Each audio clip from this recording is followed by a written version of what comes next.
በስመ አብ ወወልድ ወመንፈስ ቅዱስ አሐዱ አምላክ አሜን። ንዓለማት ብፍቕሪ ዝገዝእ ጥንቲ ዝነበረ ኣልፋ ዓለም ሕሊፉ ዝነብር ኦሜጋ መጀመርታን መወዳእታን ዘይብሉ ናይ ኣቦታትና ኣምላኽ ናይ ሰራዊት ጌታ ስለቲ ክንገር ዘይክእል ምሕረቱ ስለቲ ክንገር ዘይክእል ፍቕሩን ርህራሄኡን ክብርን ምስጋናን ኣምልኾን ውዳሴን ስግደትን ንዕኡ ንበይኑ ይግባእ። ንሱ ኣብ ተፀዋዓሉ ካብኡ ዘይትፍለ ቅድስተ ቅዱሳን ንጽሕተ ንጹሃን ኣቁራሪተ መዓት ናይ ሓዲስ ኪዳን ኩርቤል ዝኾነት ኣዲና ቅድስቲ ድንግል ማርያም ነቲ ኣማናዊ ዝኾነ መግቢ ህይወት ነቲ ኣማናዊ ዝኾነ መስተ ህይወት ስለ ዝሃበትናን ዝወለደትልናን ወዳ ጎይታናን መድሓኒናን ኢየሱስ ክርስቶስ ብዘኽብራን ብዘፍቀራን መጠን ክብርን ምስጋናን ንዓ ይኹንና። ኩሎም መላእክት ነቢያት ሐዋርያት ጻድቃን ሰማዕታት እግዚአብሔር አምላክ ብዝሃቦም ክብርን ማዕርግን ዝኸበሩን ዝተመስገኑ ይኹኑ። ዝኸበርኩም ህዝበ ክርስቲያን ከመይ ኣለኹም ከመይ ቀኒኹም? አሜን። ስም ትልሉን ህያውን ዝኾነ እግዚአብሔር አምላክና በኣና ብድኹማት ባሮቱ ክሳብ ኣጽናፍ ዓለም ዝኸበረን ዝተመስገነን ይኹን። እግዚአብሔር አምላክ በደልናን ኃጢአትናን ከይተመልከተ ብድጋሜ ዕድል በመሃብ ብድጋሜ ህይወት በመሃብ ብድጋሜ ድሕነት በመሃብ ነቲ ጽሩይ ዝኾነ ቃላቱ ክንሰምዕን ነቲ ጽሩይ ዝኾነ ቃላቱ ክንርዳእን ስለ ዝፈቐደን ስለ ዝፈተወን ብድጋሜ ክብርን ምስጋናን ኣምልኾን ውዳሴ ስግደትን ንዕኡ ይግባእ። ኣብዘን ዘለዋና ሓፀርቲ ደቃይቕ እንመሃሮ ኣርእስቲ ከም መምሃር ዝኾነና ኣርእስቲ ስለ ትግሃት ዝብል ወገናት ኩሉ ግዜ ቃል እግዚአብሔር ኣብ እንመሃረሉ ግዜ ኖ ካብቲ እንመሃረሉ ነገር ሓደ ነገር ሒዝና መታን ክወፅእ እዩ። ሓደ ነገር ሒዝና ኣብ ሂወትና ዝጠቕመና ነገር ንምባል እዩ ወገናተይ። እምበር ዝተፈለለየ ሓድሽ ነገር ስለ ዘሎ ይኮነን። እግዚአብሔር ኣምላክ ኩሉ ነገር ቀሪብልና እዩ። እግዚአብሔር ኣምላክ ኩሉ ነገር ሂብና እዩ። ስለዚ እግዚአብሔር ኣምላክ መንፈስ ቅዱስ ነሆ ንኣእምሮና ተቆፃፂሩ በዚ ሎማዓንቲ እንመሃሮ ትምህርቲ 30 60 ሚእቲ ፍረ እነፍርየሉ ህይወት ክበና ናቱ ቅዱስ ፈቃድ ይኹነልና። ስለዚ ናይ ሎሚ መዘራርባ ኣርእስትና ስለ ትግሃት እዩ። ኣብ ምሳሌ ምዕራፍ 12 ፍቕዲ 27 ከም ዝብል ሃይለ ቃል ኣሎ። ሃካይ ሰብ ዝተመነዮ ኣይረክብን ትጉህ ሰብ ግና ሃብቲ ይረክብ ይበልና። ስለዚ ነሆ ሃካይ ምዃን ትጉህ ዘይምዃን ነሆ ትምኒት ጥራይ ከም ዝህብ ነሆ ኣብ ዘለኻይ ፃዕሪ ከም ዘይብፅሕ ንሪኦ ኣለና። ስለዚ ሃካይ ሰብ ንዝተመነዮ ነገር ኣይረኽቦን እቲ ትጉህ ግና ሃብታም ይኸውን ይብለና ኣቦና ጥበበኛ ሰሎሞን። ስለዚ ሰባት ክርስቲያን ትግሃት ናይ ጽድቂ ተጋድሎ ምዃኑ ይዝንግዑ። ሓደ ክርስቲያን ብብርቱዕ ዝተግህ ክኾን ይግብኦ ማለት እዩ። ምክንያቱ ናይ ሓደ ክርስቲያን መለለይ ትግሃት ስለ ዝኾነ ቀደምቲ ክርስቲያን ቀደም ኣበው ኣኽሊል ዓወት ዝጨበጡ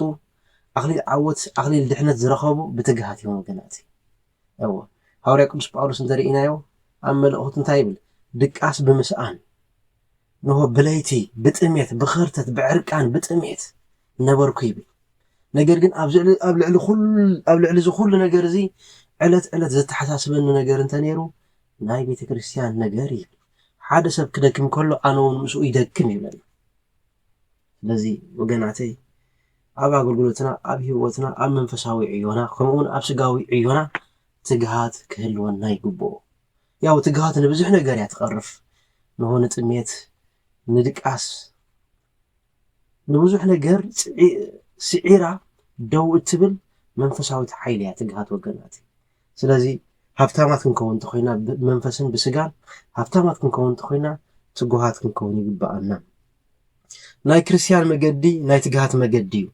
ስለዚ ጉዳይ እዚ ኣመልኪቱ ጎይታናን መድሓኒናን ኢየሱስ ክርስቶስ ከምዚ ይብል፣ በታ ፀባብ ኣፍ ደገ ክትኣትዉ ተጋደሉ፣ እታ ናብ ጥፋት እትወስድ ኣፍ ደገ ርሕብቲ እያ፣ መገዳውን ገፊሕ እዩ፣ እቶም በኣ ዝኣቱ ድማ ኣዝዮም ብዙሓት እዮም ይብለና። እታ ናብ ህይወት እትወስድ ኣፍ ደገ ግና ፀባብ እያ፣ መገዳውን ቀጢን እዩ፣ እቶም ዝረኽብዋ ድማ ውሑዳት እዮም ብምባል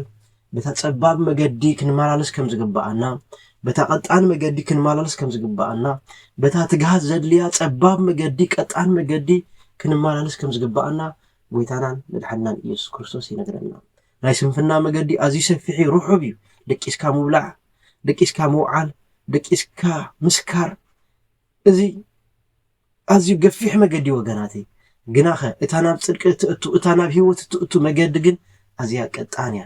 ንስኻ ክትግሃት ተድልያ መገዲ ያ ወገናተይ ትግሃት ዝብል ቃል ክትርጎም ከሎ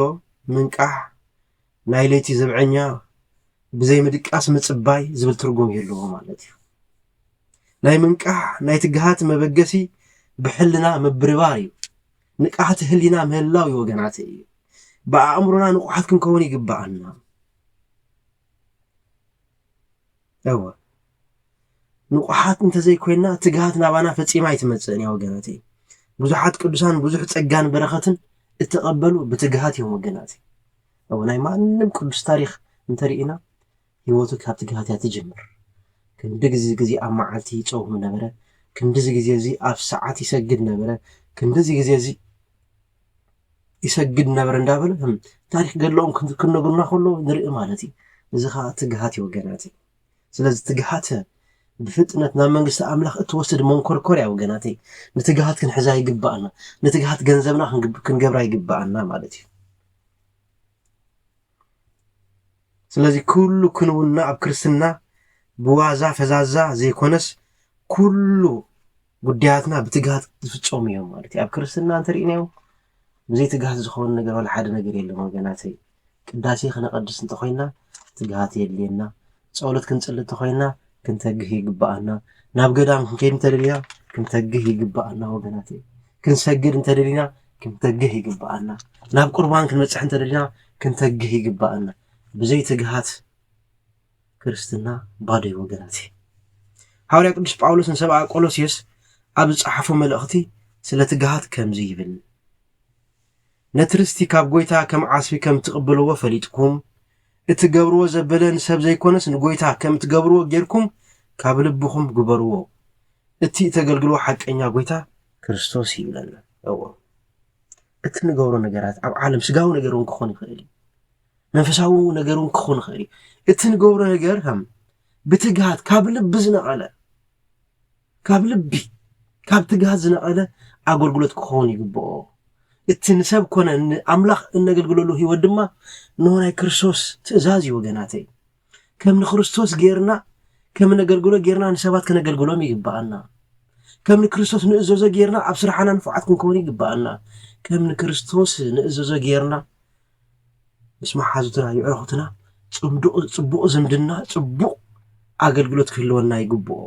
ከምኡ ነታ ርስቲ ካብ ጎይታ ከም ዓስቢ ከም ትቕበልዋ ፈሊጥኩም ይብለና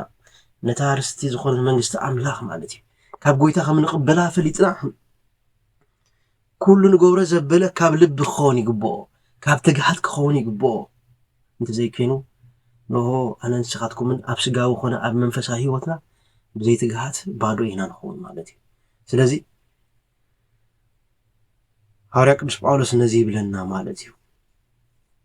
ንክርስቶስ ኣምላኽና እንረኸበሉ ቀንዲ ምስጢር ትግሃት እዩ እተን ሓሙሽተ ዓያሱ ደናግል ነቲ መርዓዊ ዝኾነ ክርስቶስ ክረኽብኦ ዘይምኽኣለን እቲ ቀንዲ ምኽንያት ብዘይ ትግሃት ብዘይ ምንቃሕ ስለ ዝሓደረ እዩ ኣይነቕሓን ከምተን ሓሙሽተ ለባማ ደናግል ኣብ ማቴዎስ ምዕራፍ 25 ዘሎ ታሪክ ማለት እዩ ከምተን ሓሙሽተ ለባማ ደናግል ነቒሐን ኣይተጸበየን ክሳብ እቲ መርዓዊ ዝመጽእ ክንድቅስ ኢና ብምባል መብራህትን ኣጥፊአን ደቀሳ ይብለና نو بزي متجهن دما معاچو تعاچو معاچوتي ناي نورمال سب معاچو يكونن ناي منغستا املاخ معاچو تعاچو كوتا ايفلطكن يبلن زاير املاك ابي سورنا ودناتي بزي متجهنا منغستا املاخ تاكل حجر جنت تاكل حجر توسلنا تغيل يا ودناتي سلازي تغوهات نكون نحد كريستيان مدلي تغهاتيو كم توتهدر بتجهات نقيحو حجر زحلو حدا منفساو سب نخلو منفساو عيتاتو بتجهات كعمو يقبا ودناتي حجون قدوس بيتروس سلا تجهاتن تغادلون املكيتو خمزي بلنا ስለዚህ አቱም አሕዋትና ንጽዋዓኹምን ምሕራይኩምን ከተጽንዕዎ አዝይኹም ተጋደሉ እዚ እንተገበርኩም ሲኮቶ ኣይክትወድቁን ኢኹም በዚ ድማ ናብቲ ናይ ጎይታናን መድሓኒናን ኢየሱስ ክርስቶስ ዘለዓለማዊ መንግስቲ ምእታው ብምልኣት ክወሃበኩም ይብለና ስለ ቃላቱ ስም እግዚአብሔር አምላክና ዝኸበረን ዝተመስገነን ይኹን ካልኣይ ጴጥሮስ ምዕራፍ 1:10 ስለዚ ኣቱም ኣሕዋትና ንጽዋዓኹምን ምሕራይኩምን ከተጽንዕዎ ኣዝይኹም ተጋደሉ ትግሁ ይብለና ኣሎ ተጋድሎን ትግሃትን ሓደ ወገናት ክንተግህ ክንጋደል ይግባአና እዚ እንተገበርኩም ስኸቶ ኣይክትወድቁም ይኽብለና ትጉሃት እንተኾንኩም በተጋድሎ ነዛ ህይወት እዚኣ ትምርሕዋ እንተኾንኩም እንሆ ኣይክትወድቁን ኢኹም ይብለና ኣሎ በዚ ድማ ናብቲ ናይ ጎይታናን መድሓኒናን ኢየሱስ ክርስቶስ ዘለዓለማዊ መንግስቲ ምእታው ብምልኣት ክወሃበኩም ይብለና ትጋሃት እንተሃልያትኩም መንግስቲ ኣምላኽ ንኽትኣትዉ ዕድል ክወሃበኩም ይብለና ስለዚ ወገናተይ ክርስቲያን ንኹን ትጉሃት ንኹን ኣብ ቅድሚ እግዚአብሔር ኣምላክ ዝማርኽ ህይወት ይሃልወና ወገናተይ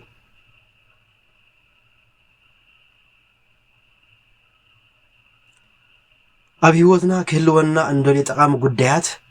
ብሰላማዊ ሰልፊ ወይ ድማ ብሕልሚ ዘይኮነስ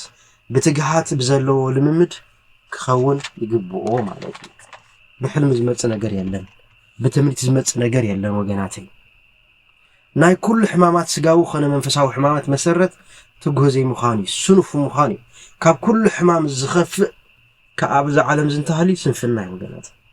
ነፍስኻ ምውዳቕ ስንፍና ካብ ኩሉ ሕማማት ዝኸፍእ ሕማም ወገናት መንግስቲ ኣምላኽ ንኸይንኣቱ ዝኽልክለና ናይ ህይወት ሓጹር ስንፍና ወገናት ያው ሕጂ ናብ ካልኣይ ጴጥሮስ ምዕራፍ 1:5 ከምዚ ይብላ ኣሎ ብትግሃት ዘበለ ተጋደሉ ኣብ እምነትኩምን ደግነት ወስኹ ኣብቲ ደግነትካ ፍልጠት ወስኽ ይብለና እዋ ስለዚ ወገናተይ ናይ ትግሃት ጥቕሚ ኣዚና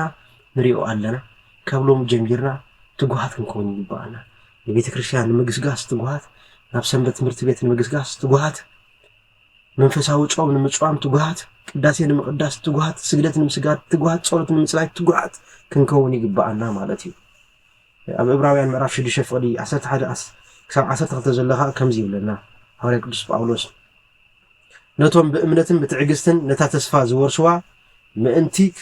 ክትመስልዋ እምበር ድንዙዛት ከይትኾኑስ ነፍሲ ወከፍኩም ክሳብ መወዳዕታ ንምምላእ ተስፍኡን ንምጽናዕን ይብለና ትግሃት እዚ ትግሃት እዚ ንደሊ ኣለና ደግሞልኩም